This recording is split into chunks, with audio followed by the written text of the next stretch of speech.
Perkenalkan, nama saya Pradita Aprilia. Nah, di sini saya akan menjelaskan tentang asuhan keperawatan kritis pasien dengan hipoglikemia. Hipoglikemia itu merupakan batas terendah kadar glukosa darah puasa adalah itu 60 mg per sen. Dengan dasar tersebut, maka penurunan kadar glukosa darah itu di bawah 60 mg per sen disebut dengan hipoglikemia. Lalu di sini juga hipoglikemia itu adalah keadaan gula darah secara abnormal karena gula darah dalam darah itu turun di bawah 50 sampai 60 mg per dl itu menurut Baughman. Nah, untuk di sini menurut Dorlap juga hipoglikemia itu merupakan keadaan defisiensi konsentrasi glukosa dalam darah dapat menyebabkan hipotermia, nyeri kepala dan gejala-gejala neurologik yang lebih serius.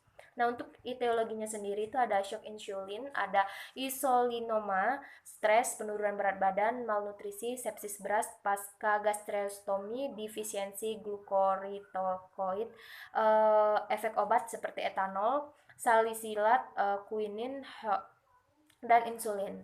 Untuk pemeriksaan diagnosisnya itu ada pemeriksaan glukosa darah kurang lebih 60 mg per dl. Untuk beberapa prinsip dari manajemen hipoglikemia itu untuk menormalkan konsentrasi glukosa darah yang sesuai dengan tingkat keparahan hipoglikemia. Nah, yang pertama itu ada reaksi ringan. Untuk reaksi ringan itu berikan 10 sampai 15 gram karbohidrat lalu diulangi dalam sewaktu 10 menit dengan 10 sampai 15 gram jika kondisi tidak membaik. Lalu di sini juga untuk reaksi sedang dan parah, berikan glukosa 4 bolus awal adalah 50%, dextrosa setra dengan 25 gram, glukosa diikuti dengan infus 5 sampai pergantian oral dimungkinkan.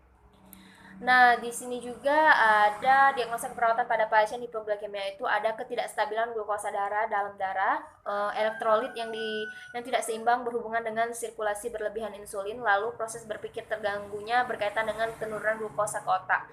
Dan untuk risiko cederanya atau kejang berhubungan dengan perubahan fungsi saraf berhubungan dengan hipoglikemia.